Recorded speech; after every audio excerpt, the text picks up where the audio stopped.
lo alto de la cordillera de los Andes en América del Sur, donde inicia el comercio global.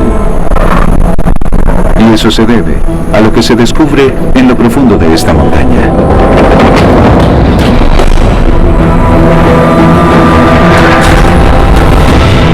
La plata más pura que el mundo haya visto.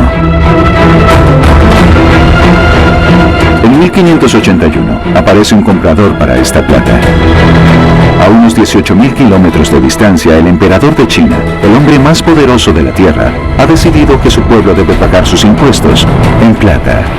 Esto desencadena una gran demanda de plata en China hasta el punto en que la plata llega a valer más que el oro. Esta serie explora cómo se transformó el mundo cuando la plata del rey de España suplió las demandas impositivas del emperador de China. Es una historia extraordinaria que atestigua cómo China llegó a dominar en los albores del comercio mundial hace más de 400 años. Es la primera vez que el mundo entero se vinculó en una red global y el elemento más importante en esto es la plata. La plata permite a los emperadores de China convertirse en los hombres más poderosos del mundo. Y la plata hace a este empresario el hombre más rico del mundo. Gran parte de la revolución industrial estadounidense fue financiada por este comerciante chino. Los hábiles orfebres chinos crean piezas de plata de incomparable belleza que son codiciados en todo el mundo. Ya en el siglo XVIII la gente admiraba este fantástico trabajo porque el hilo es tan fino como un cabello. El comercio chino de plata impulsa el crecimiento de las ciudades del mundo desde Boston hasta Hong Kong, desde Shanghái hasta Sevilla. Y planta las semillas de la casi total destrucción de China y la conduce a la guerra con las potencias occidentales. Los británicos querían iniciar una guerra y la tuvieron. Es el momento en el que China entra en lo que se ha llamado el siglo de la humillación, el periodo en el que China no tenía control de sus asuntos exteriores. Pero China no dejará de lado su obsesión por este metal precioso. Solo confiar en la plata es casi una religión en la historia de China. La plata es el oro de la historia de China. Esta serie revela cómo la plata cambió la historia de China y la historia del mundo. Es como tener un trozo de historia en la mano.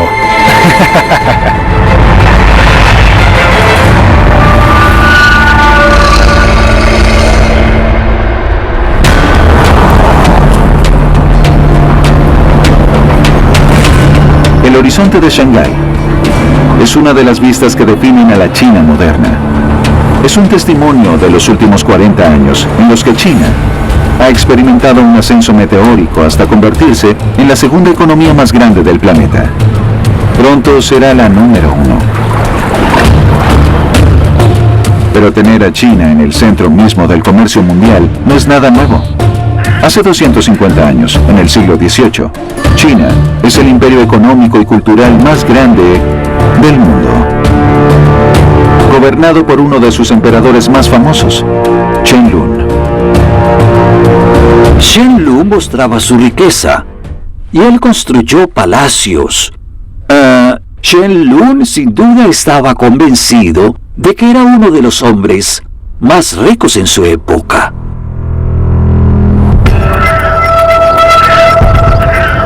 China ocupa la posición de dominio en el comercio mundial, porque todo el mundo ama sus porcelanas y sus sedas, y paga generosamente por estos artículos de lujo con el único producto que China desea, la plata.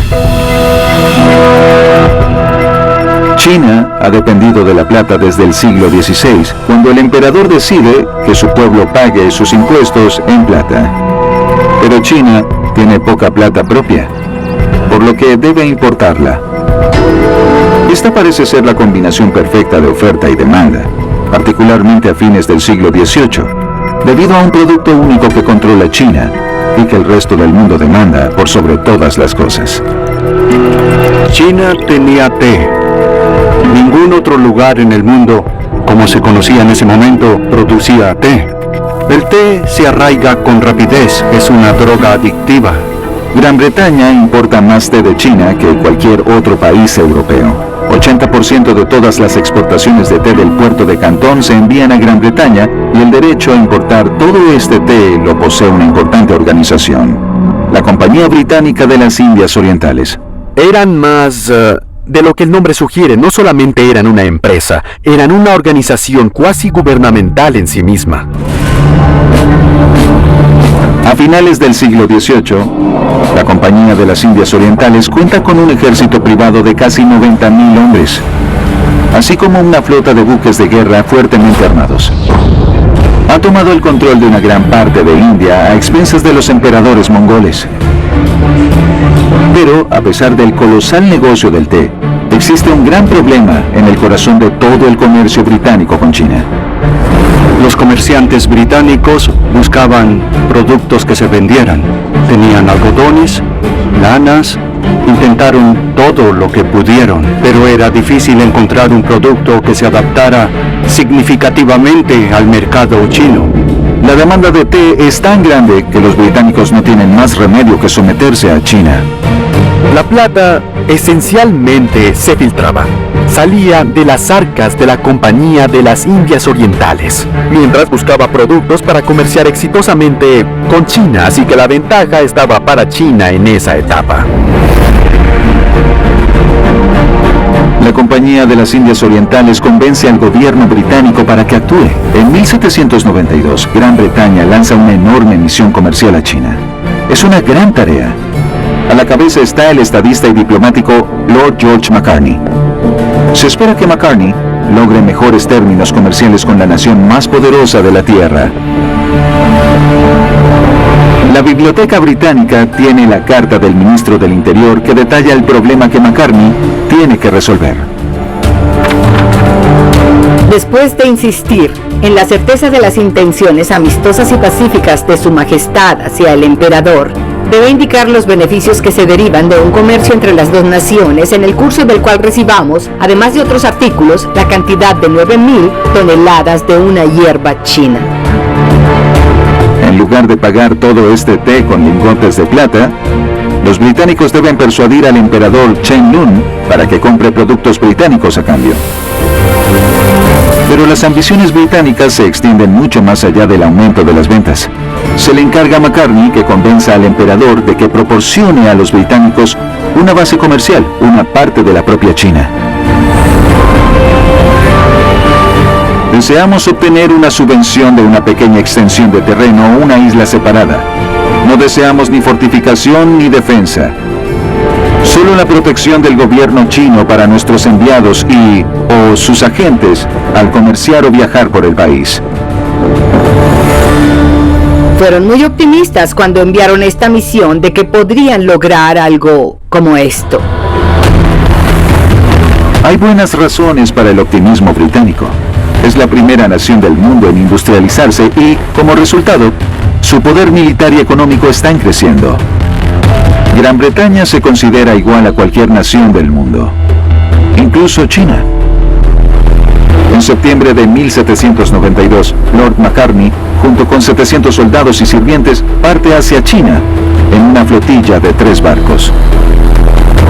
Viajaron con intérpretes, músicos, con una banda, llevaban muchos regalos ornamentados, relojes musicales, todo tipo de cosas para el emperador, pero tienen un objetivo claro en términos de sus solicitudes.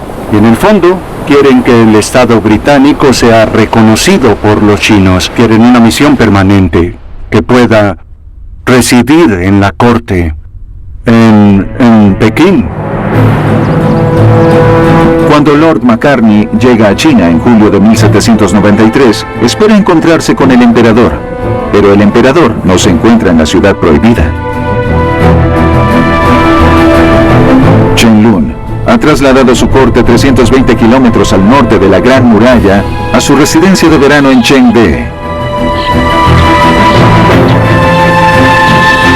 Luego de casi un año desde que zarpara de Inglaterra, Macartney aún debe esperar antes de poder reunirse con el hombre más poderoso de la Tierra. Para ese momento el emperador Chen ha estado en el trono casi 50 años y tiene 80. Es uno de los más grandes emperadores de la historia de China. Ha expandido China a Asia Central. Ha triunfado en muchas guerras, por lo que está muy orgulloso de sus propios logros. McCartney dijo que venía a felicitar al emperador Chen Lun por su 80º cumpleaños, cuando pensó que debía ser la gran reputación del Imperio Qin lo que traía extranjeros de muy lejos para felicitarlo por su cumpleaños y rendirle homenaje. Se pide a McCartney que se una a la fila de embajadores de las lejanas fronteras del vasto imperio de Chen Lun. Chen Lun recibe el tributo de cada embajador por turno, no en el palacio, sino en una tienda. El lugar en el que nos encontramos ahora se llama Jardín de los 10.000 árboles. Como pueden ver, hay muchos árboles aquí, pero no edificios. Y en el momento en el que el emperador Chen Lun recibió a McCartney, tampoco había edificios. Lo recibió en una tienda mongola como esta que está aquí. No había palacios.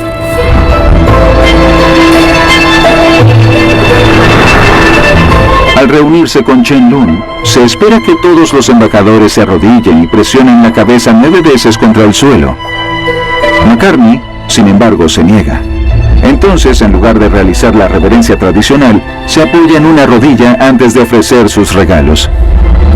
Entonces, este es uno de los muchos bocetos de William Alexander, quien era el dibujante de la misión. Y una de las cosas que dibujó fue este planetario, que era el regalo más grandioso y espectacular, porque habían pensado, al leer los reportes de los misioneros jesuitas en China, que la corte china estaba muy interesada en la astronomía. Pero el obsequio más importante es una caja de oro macizo con incrustaciones de diamantes que contiene una carta del rey británico Jorge III, en la que expone sus expectativas para la misión comercial. Todo había sido preparado para este momento, pero se dice que Chen Lun ni siquiera lo miró, solo dejó la caja a un lado. Ambos tenían objetivos diferentes. Chen Lun pensó que si vinieron a felicitarlo por su cumpleaños y él les hace el favor de recibirlos, han logrado su cometido. Pero antes de que McCartney y sus séquitos salgan, Chen Lun se permite una conversación cortés que pone en el centro de atención al precoz hijo del viceenviado británico,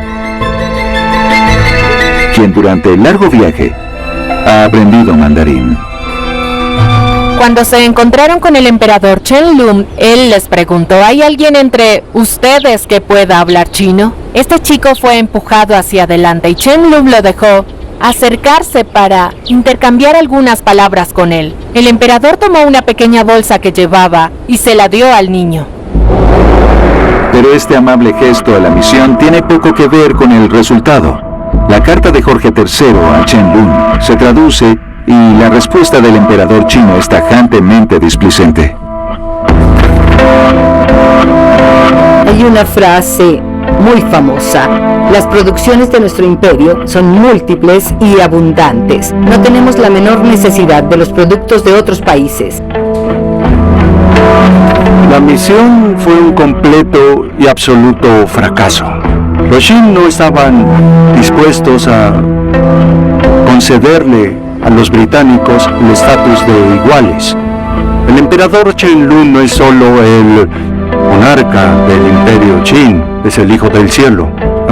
Este rey Jorge III, que representa a McCartney, es de hecho, en la cosmovisión de Chen Lun, solo un rey subordinado. Desafortunadamente, los emperadores de la dinastía Qin se sintieron demasiado confiados.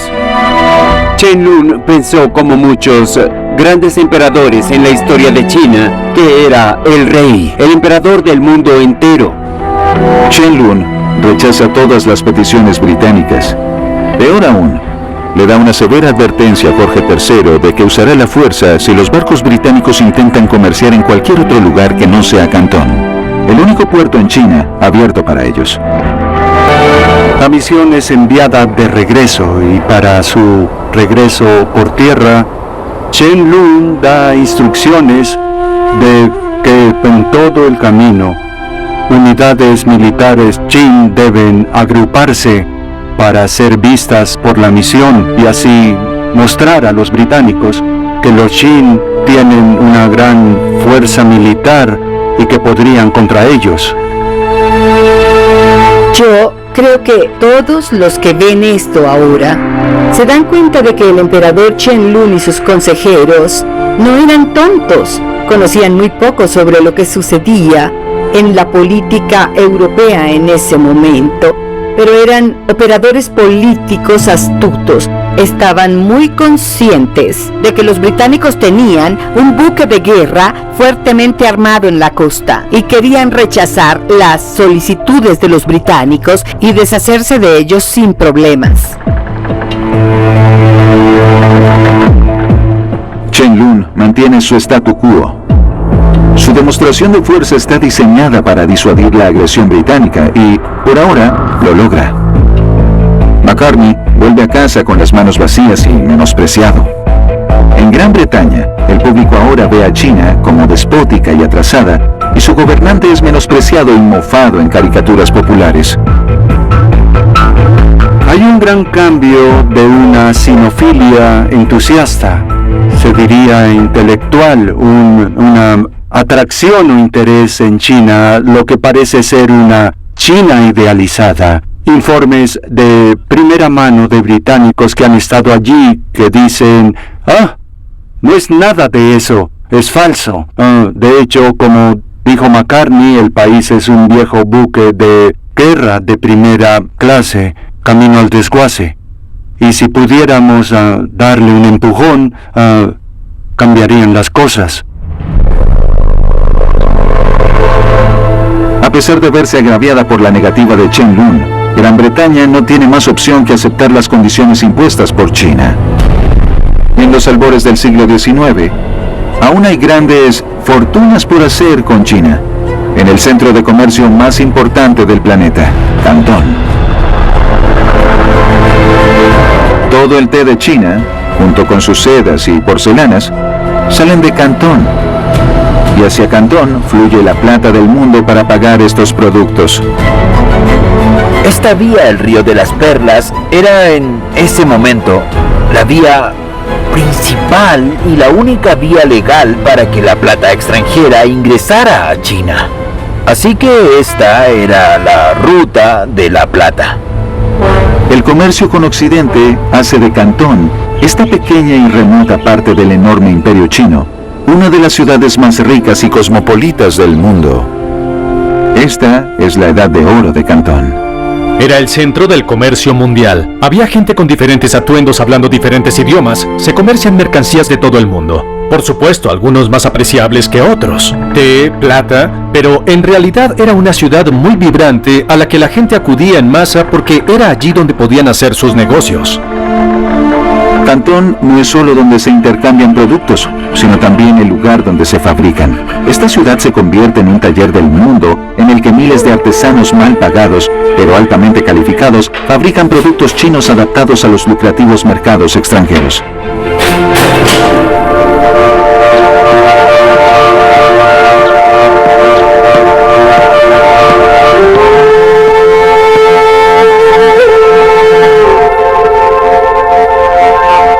Tener en cuenta que a finales del siglo XVIII Europa no producía sus propias porcelanas finas y dependían de China. Cantón, que era el único puerto que podía realizar comercio de China, también tenía la ventaja de establecer varios fabricantes y talleres para pintar este tipo de porcelanas. Les sorprendería que los extranjeros necesitaran un tazón tan grande. Usamos un tazón para comer arroz y sopa. Y les dirían que este tazón es para ponche. Bueno, en términos de forma y función, debió parecer muy exótico a los chinos. Pero en términos de las imágenes, del diseño y los motivos, también debió parecer muy exótico para los occidentales.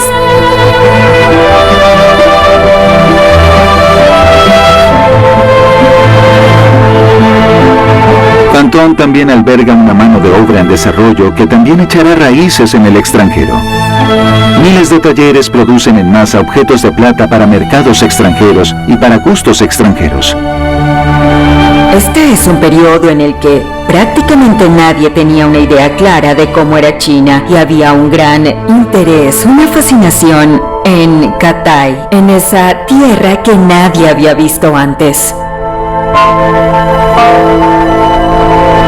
Estas no son interpretaciones de China en sí, son paisajes míticos con bestias míticas, hay bastantes pagodas, barcos, hermosas flores y almendros.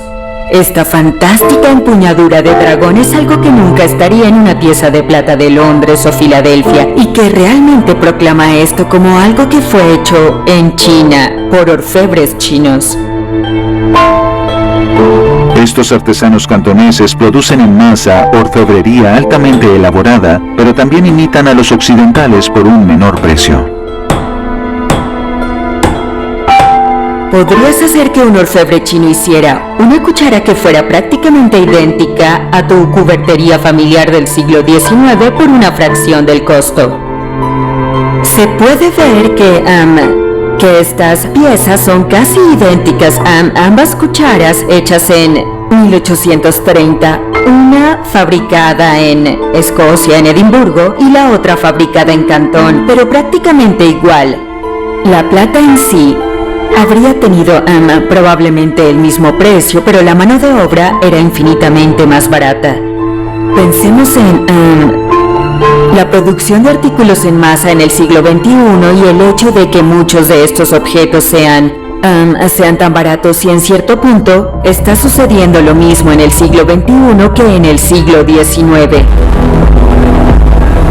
Cantón es dinámica. Es un torbellino de industria y comercio. Y es uno de los crisoles vitales donde nace el comercio internacional moderno. Pero presenta desafíos para los comerciantes occidentales.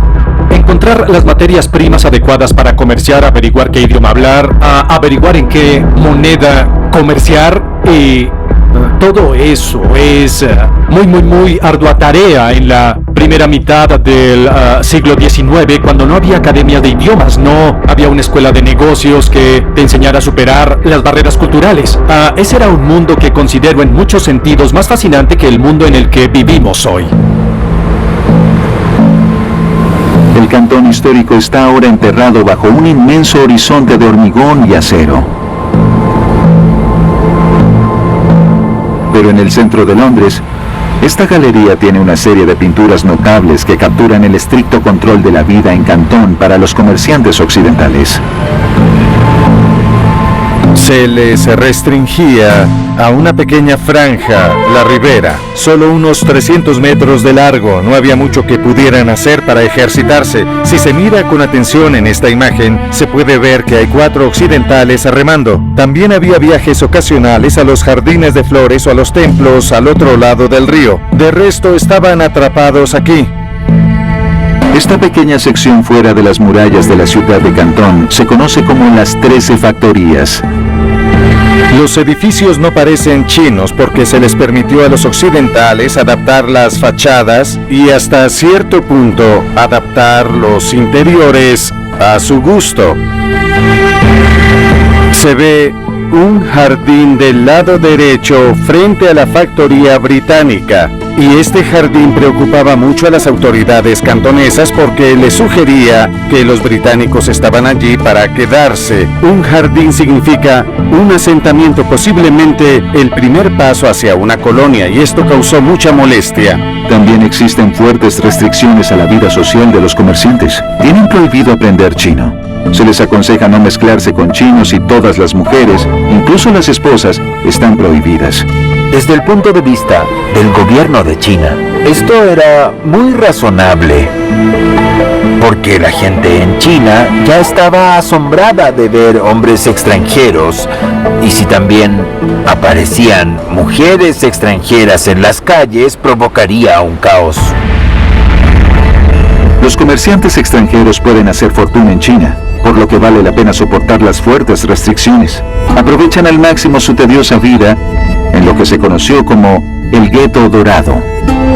Sabemos que bebían bien y comían bien, que hasta donde pudieron probaron y disfrutaron de todos los placeres y también de los entretenimientos chinos que les eran posibles, ya sean barcos burdeles, burdeles de primera, eran invitados por amigos comerciantes, colaboradores, a fiestas. Entonces, en cierto sentido, los comerciantes tenían poco de qué quejarse. Al escribir sobre su tiempo en Cantón en la década de 1830, un diplomático estadounidense, Gideon Nye, describe una fiesta que incluye a uno de los comerciantes británicos más prominentes de Cantón.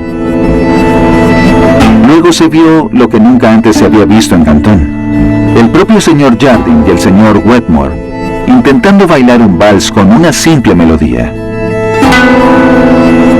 Pero con mucho, la restricción más seria es la decisión del emperador de que estos comerciantes extranjeros en Cantón deben realizar sus negocios a través de un pequeño grupo selecto de poderosos comerciantes chinos conocidos como los Kohong. Si se era un comerciante extranjero en Cantón, no se podía negociar con cualquiera. La dinastía Qin requería que se trabajara con uno de los 8 a 12 hombres.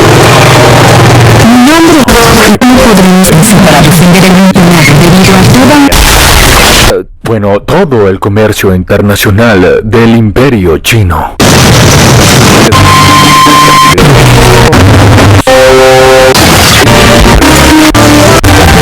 Hasta entonces, tendrán su familia para proteger. Y el duque de Wellington, este comerciante chino prospera durante una época de gran cambio global y aumento del comercio para convertirse, se dice, en el hombre más rico del mundo. Su nombre es Hokkwa.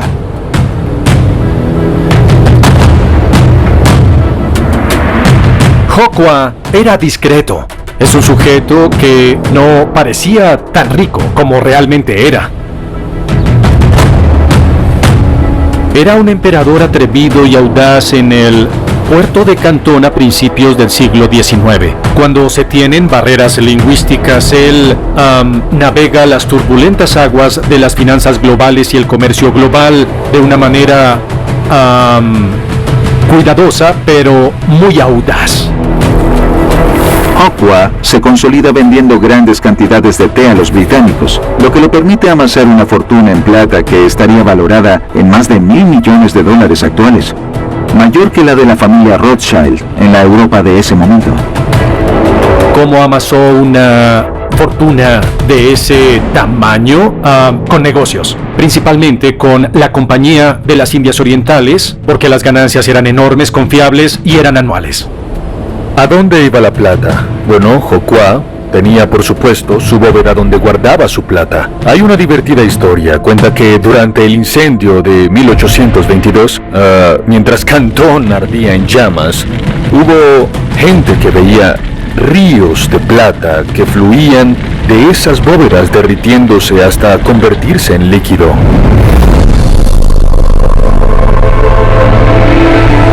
Así que en lugar de dejar su dinero inactivo en una bóveda, Hokkwa comienza a prestar dinero. 10 millones de libras a la Compañía Británica de las Indias Orientales y luego a sus compañeros comerciantes de Cantón. No se sentía seguro con toda su plata en una bóveda en Cantón. Temía que en cualquier momento un funcionario avaro pudiera encontrar la manera de quitársela. Por eso deseaba invertir su dinero en otra parte para mantenerlo seguro. Hacía dinero con dinero. Así que no solo fue una historia de éxito en el comercio internacional del té, sino que también fue un actor fundamental en el negocio global de las finanzas. Hokkwa también es un comerciante dotado de previsión. Es consciente de los peligros de depender demasiado de su principal cliente, la Compañía de las Indias Orientales. Y ve una oportunidad de oro en asociarse con comerciantes de un país que está a punto de embarcarse en un notable ascenso al poder: Estados Unidos. Vio en los socios estadounidenses una forma de ingresar a la red global más allá de sus conexiones con los británicos. Y un Estados Unidos recién independizado está igualmente interesado en forjar vínculos comerciales con China. estaba este nuevo país, Estados Unidos, que medía su historia en décadas, contemplando al país más antiguo del mundo, que tenía múltiples dinastías y con una historia de varios siglos e incluso también milenios. Así que, cuando viajaron a China, comprendieron que estaban frente a una gran fuente de energía económica. Esto es Cape Cod, un enclave rico y exclusivo en la costa este de Estados Unidos.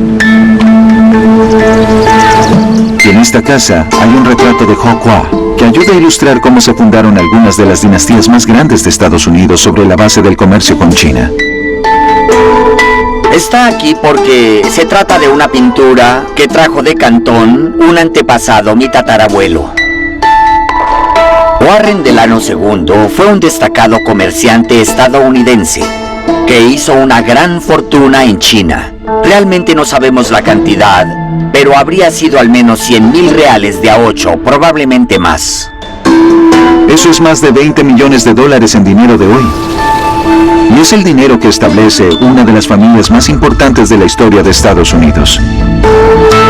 El nieto de Warren Delano es Franklin Delano Roosevelt, el presidente estadounidense con más años de servicio, cuya fortuna familiar está ligado a Ho Kwa. Le tenían en muy alta estima. Era increíblemente honorable, era puntual en sus tratos, siempre cumplía y no tenía un pelo de tonto. Disfrutaba de relaciones excepcionalmente estrechas con los bostonianos. En ocasiones, en Cantón, sus socios estadounidenses tenían una visión privilegiada dentro de la espectacular residencia de Ho Kwa, cuando se les invitaba a un banquete esporádico. El tatarabuelo de Fred Grant, Warren, y el hermano de Warren, Edward, registran un asombroso nivel de hospitalidad. Hoy cenamos espléndidamente alrededor de las 4 en punto. Nuestra cena, preparada por Ho Kwa, el principal comerciante Hong al estilo chino. Unos 15 platos, sopa de herido de ave, aletas de tiburón, huevos de paloma. Tardamos 3 horas en acabarla. Ha pasado tiempo desde que Ho Kwa ofreció una cena china en su propia casa y quizá nunca antes le había dado a un amigo algo así. Con banquetes como este, Ho Kwa fortalece aún más sus lazos estadounidenses. Sus vínculos son tan profundos que confía parte de su fortuna para que sus socios comerciales más cercanos en Estados Unidos la inviertan en su nombre. Su dinero se invierte en un punto de inflexión en la historia de Estados Unidos. Se podría decir que Ho Kwa ayudó a construir Estados Unidos. Invierte su dinero en ferrocarriles estadounidenses, en fábricas, en minas de carbón, lo que conduce al desarrollo de Estados Unidos. Por eso, gran parte de la revolución industrial estadounidense fue financiada por este comerciante chino que vivió en Cantón a principios del siglo XIX. Hoy hay mucho miedo sobre la inversión china. Muchos estadounidenses se preguntan si el poder económico chino tiene demasiada influencia sobre las empresas estadounidenses. Bueno, lo que no saben es que esto ocurría de una manera bastante sustancial hace más de 100 años gracias al comercio chino.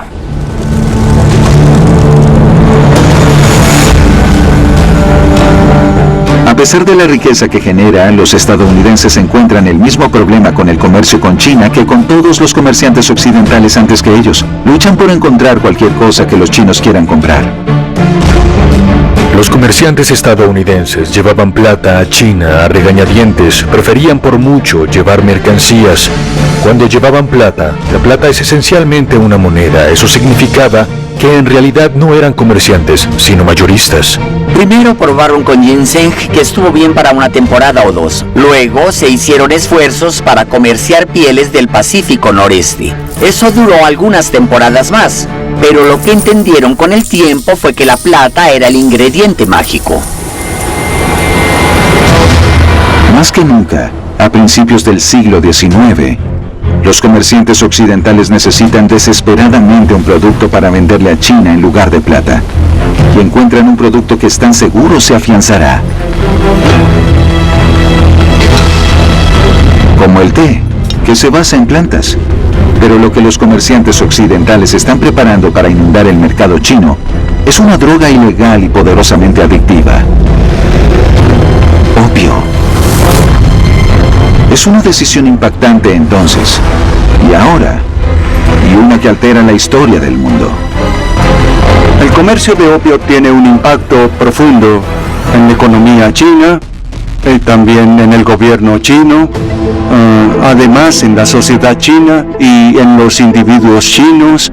Es un triunfo del comercio extranjero y tiene un impacto devastador en la China de la dinastía Qin. Fumar opio está prohibido en China desde 1813. Pero el comercio no solo continúa, sino que aumenta drásticamente. En 1767 se importan 1.000 cofres de opio desde India. Para 1838 son 40.000. Se podían ver a funcionarios, altos funcionarios, tomando un poco de opio para relajarse. Intelectuales de clase media que pasaban su tiempo fumándolo en pipas en salas dedicadas para el consumo del opio. O incluso obreros con trabajos agotadores que tomaban opio para aliviar el dolor muscular. Protagonistas de este comercio ilegal son los británicos, que cultivan enormes cantidades de opio en Bengala, India, la joya de la corona de su imperio en expansión. Por fin, Gran Bretaña tiene un producto distinto a la plata que los chinos anhelan. Pero esto no es bueno para las vitales reservas chinas de plata. Para mediados del siglo XIX, China era despojada de su plata para pagar por ese opio. Y a los británicos les iba muy bien con esto. Dos escoceses ambiciosos generan grandes ganancias vendiendo opio. Sus nombres aún son bien conocidos por la empresa que iniciaron en 1832 y que crece hasta convertirse en una gigantesca multinacional con una facturación anual de más de 40.000 millones de dólares. William Jardine y James Matheson, quienes llegan a tener un enorme impacto en este comercio ilegal en China. Son influyentes debido a su sistemática innovación, mientras otros comerciantes se conforman con vender en el estuario del Río de las Perlas lejos de funcionarios chinos. Jardine encargó la construcción de barcos que venderían la droga a lo largo de la costa. Encargan nuevos barcos Clipper, veleros rápidos que pueden traer el opio lo más rápido posible a la costa de China. Jardine y Matheson compran el opio en Bengala, controlada por los británicos, y anclan sus barcos frente a la costa china.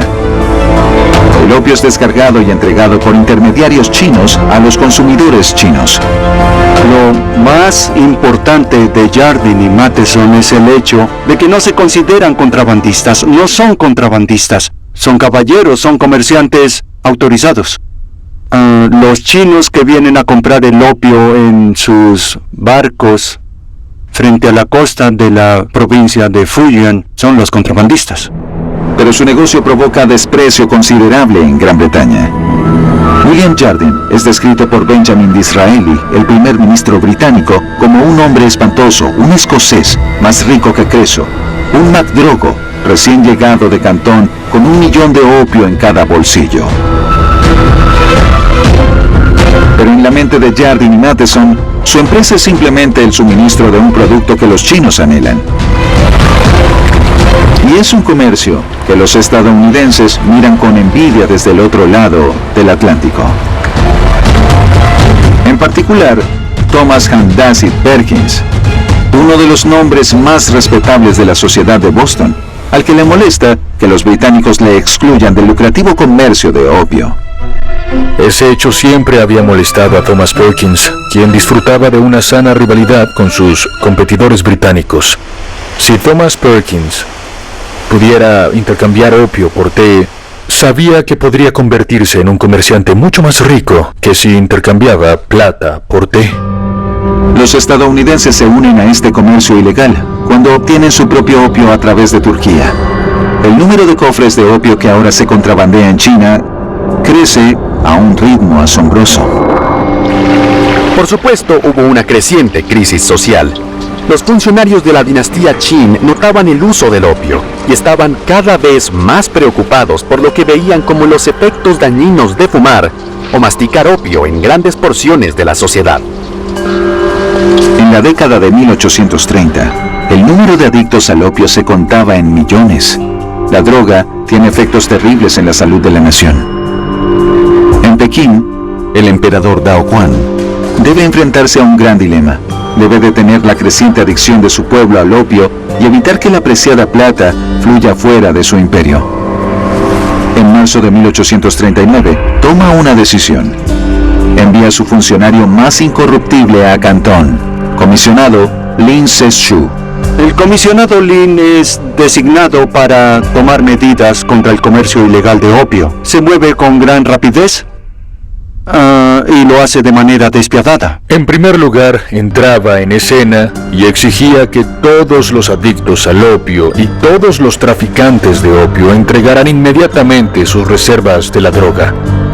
Eso era lo primero. Número 2. Era indulgente. Mientras cumplieras y entregaras tu opio, él no iba a penalizarte en absoluto. Incluso, y quiero ser enfático en esto, hasta podría ayudarte a conseguir algo de asistencia. Sin embargo, quien no entregaba su opio, bueno, era eliminado. El comisionado Lin arresta a más de 1.500 comerciantes chinos y confisca 70.000 pipas de opio. Luego exige que los británicos entreguen sus cofres de opio. Cuando se niegan, bloquea el río de las Perlas y confina a todos los comerciantes extranjeros en sus residencias. Los mantiene bajo arresto domiciliario, les despoja de toda su servidumbre. Algunos deben aprender a cocinar, es una gran conmoción. El enfoque de Lin Se-shu no se limita a los comerciantes extranjeros. Hace que el principal comerciante de Cantón rinda cuentas por el contrabando desenfrenado de opio. Hokkwa, en particular, siendo el principal comerciante Hong durante mucho tiempo, estuvo bajo un mayor escrutinio por la corte Qing. Así que había varias rondas de evaluación financiera, entre otras que le cuestan mucho a Hokkwa y su familia. Hokkwa vive bajo la amenaza de decapitación durante estas tensas indagaciones. Al mismo tiempo, uno de sus socios comerciales estadounidenses en Cantón, Robert Bennett Forbes, reflexiona francamente sobre la naturaleza lucrativa y la moralidad del comercio del opio en una carta a su esposa. La importación de opio se ha incrementado paulatinamente bajo el conocimiento de las autoridades locales hasta que las cantidades ascendieron a 50.000 cofres por un valor de casi $15 millones. Por lo general se vende fácilmente al contado. 15 millones es mucho dinero, y el gobierno está determinado a cortar este comercio que ha estado desmoralizando las mentes y destruyendo los cuerpos de las personas y también drenando el dinero del país. No ha habido ningún sentimiento moral de indignación relacionado con el negocio. Debo decir que hice mi primera fortuna con esto. Para poner fin a este impasse y volver a los negocios, los británicos entregan su opio a Lin Se-shu, quien en marzo de 1839 ordena que esos 20.000 cofres de opio sean destruidos públicamente.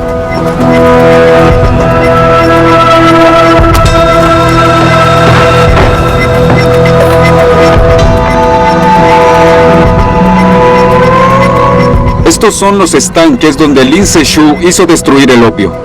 Lin Se-shu no había planeado destruir el opio en Humen. Había planeado transportar el opio confiscado, más de 1.000 toneladas, a Pekín. Pero Pekín estaba muy lejos y podrían robar los 20.000 cofres de opio en el camino. Entonces el emperador Daoguang dijo: no traigas el opio a Pekín, destrúyelo en Humen. Y cuando los estés destruyendo, solicita a la gente local y a los comerciantes extranjeros de Guangzhou que vengan a verlo.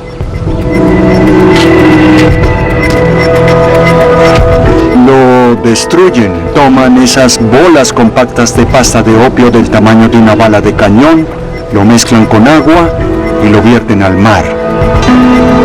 Millones y millones de libras esterlinas, en dinero actual, de esa preciada droga son arrojadas al río de las Perlas.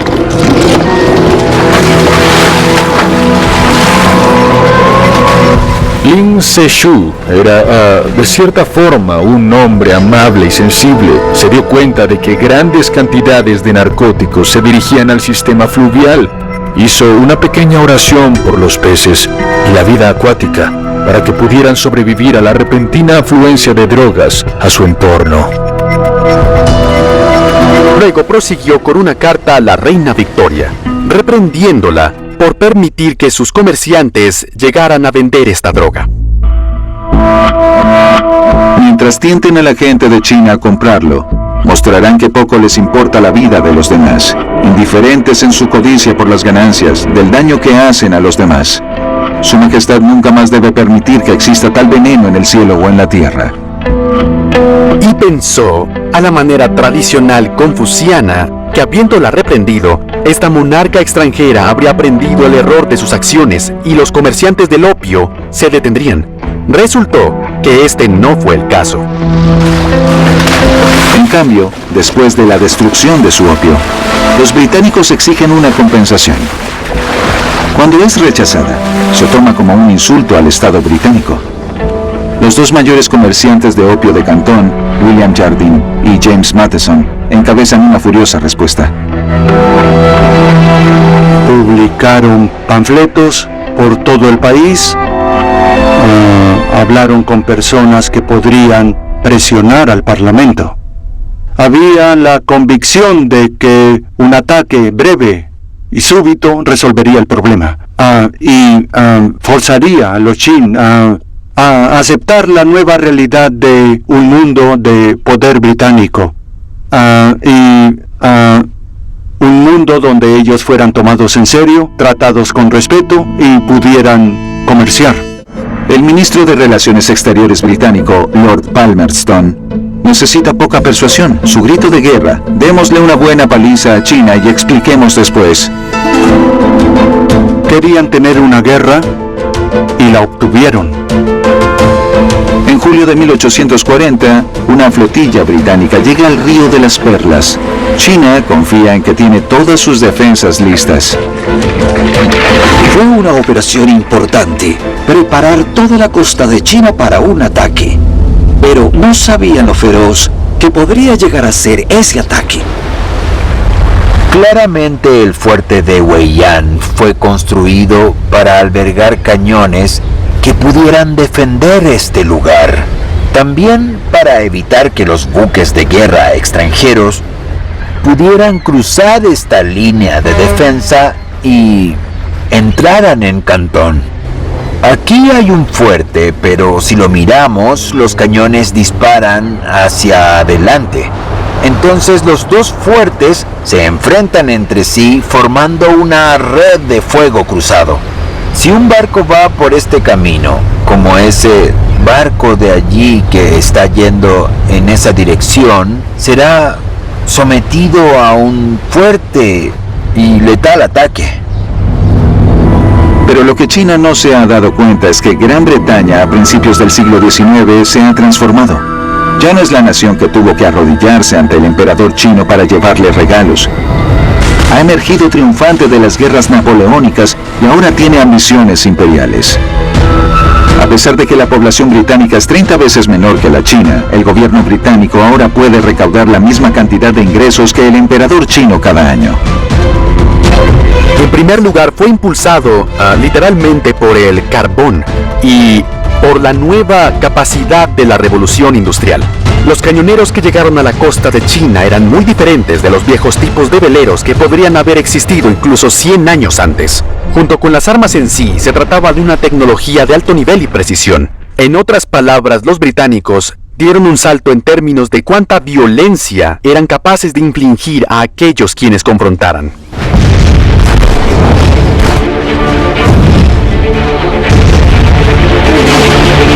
El barco clave, el Némesis, casi ganó la guerra del opio solo.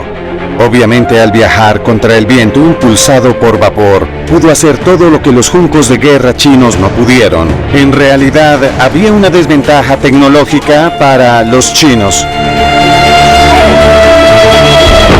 Los puertos chinos son objeto de un ataque implacable. Sus barcos son inevitablemente superados en armas y maniobras. Los británicos también disfrutaron de una gran ventaja técnica cuando la guerra llega a tierra. Los soldados británicos tenían rifles de chispa y también un dispositivo del que carecían los soldados Shin. Cuando los británicos desembarcaban, fijaban bayonetas a sus rifles. Entonces la ventaja era que los británicos podían disparar continuamente sus rifles y luego usar sus bayonetas.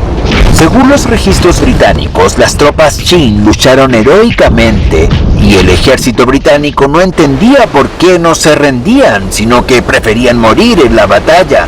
Las bajas fueron muy terribles. China pierde la guerra y no tiene más opción que negociar un tratado de paz. En 1842 firman el Tratado de Nankín. Es un documento que refleja cuánto ha cambiado el mundo para China. La copia británica está aquí, en el Archivo Nacional de Londres.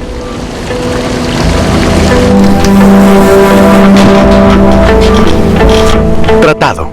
Su Majestad la Reina del Reino Unido de Gran Bretaña e Irlanda y Su Majestad el Emperador de China, deseosos de poner fin a los malentendidos y a las consiguientes hostilidades que han surgido entre ambos países, han resuelto celebrar un tratado a tal efecto. Aunque el lenguaje de este tratado es cálido y amistoso, de hecho es una declaración de que a partir de este momento China tendrá que hacer lo que digan los británicos. El tratado cumple todas y más de las solicitudes británicas de la misión de Macartney de 1793 que el emperador chino había negado tan rápidamente. Su Majestad el Emperador de China acuerda que los súbditos británicos, con sus familias y establecimientos, podrán residir con el fin de llevar a cabo sus actividades comerciales sin molestias o restricciones en las ciudades y pueblos de Cantón, Amoy, Fuyoufu, Ningbo y Shanghái. Pero hay una demanda aún mayor por parte de los británicos. Su Majestad el Emperador de China cede a Su Majestad la Reina de Gran Bretaña la isla de Hong Kong para ser poseída a perpetuidad por Su Majestad Británica y para ser gobernada por las leyes y regulaciones que Su Majestad la Reina considere convenientes. El emperador de China, que hasta este punto quizás nunca realmente tuvo que ceder nada a nadie, se le dice que bajo la influencia de los cañones tendrá que dejar que la Reina de Gran Bretaña, un país tan lejano, esencialmente tome el control. Colonizar una pequeña parte de su territorio, una pequeña parte del sur de China, una isla llamada Hong Kong. Si pudiésemos imaginar lo contrario, que una flota de buques de guerra chinos a finales del siglo XIX, frente al estrecho de Solent y quizá decidiendo que querían la isla de White, tenemos que invertir esta situación para entender cuán indignante resultó para China.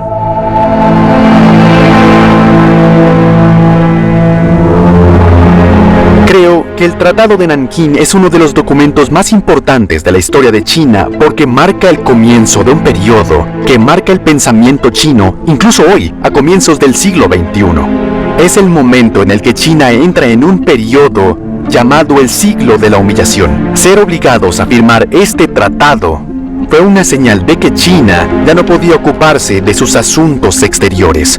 En vez de eso, se le podía ordenar cómo relacionarse con el exterior. Y el recuerdo de esa humillación jamás desaparecería de China. La caída de China es dramática. La derrota se siente a nivel nacional y personal. Pone fin a la edad de oro de Cantón y a la rápida desaparición de su principal comerciante y alguna vez el hombre más rico del mundo, Hokkwa. Muere en 1843, un año después del final de la Guerra del Opio. Su hijo continúa con el negocio, pero la gran fortuna disminuye. Y hoy tan solo sobrevive el apellido.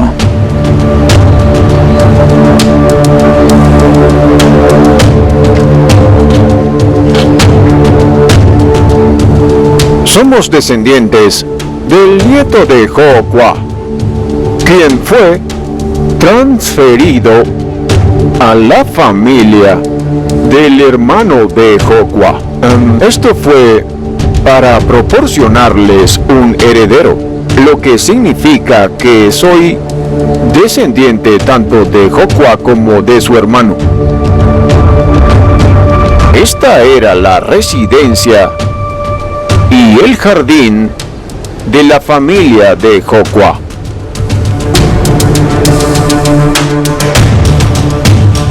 Solo unas escasas fotografías permiten vislumbrar la antigua residencia y los jardines ornamentales de Hokwa. Hoy no queda casi nada.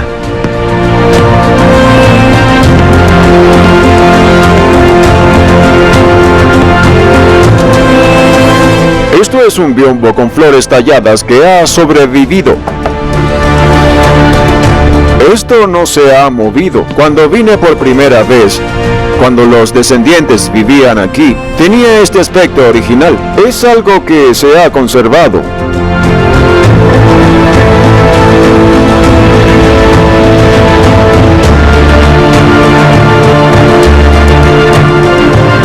Para los vencedores, la guerra del opio es transformadora.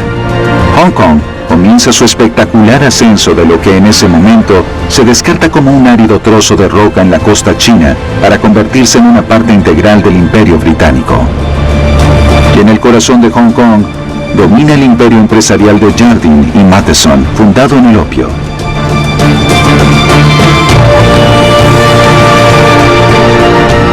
En menos de 50 años, la plata que ayudó a China a dictar el comercio mundial ha jugado un papel profundo en su pérdida del lugar como la principal potencia económica del mundo. China experimenta una nueva y dura realidad. El opio desencadena otra guerra desastrosa para China y el país debe presenciar la destrucción deliberada de una obra maestra de la civilización china. La destrucción del Palacio de Verano fue en gran medida un acto de castigo, sin duda pensado para humillar y mancillar la posición de la corte china. China se ve abrumada no solo por las potencias occidentales, sino también por Japón. Se ve una convergencia de diferentes potencias imperiales, todas procurándose una porción de China.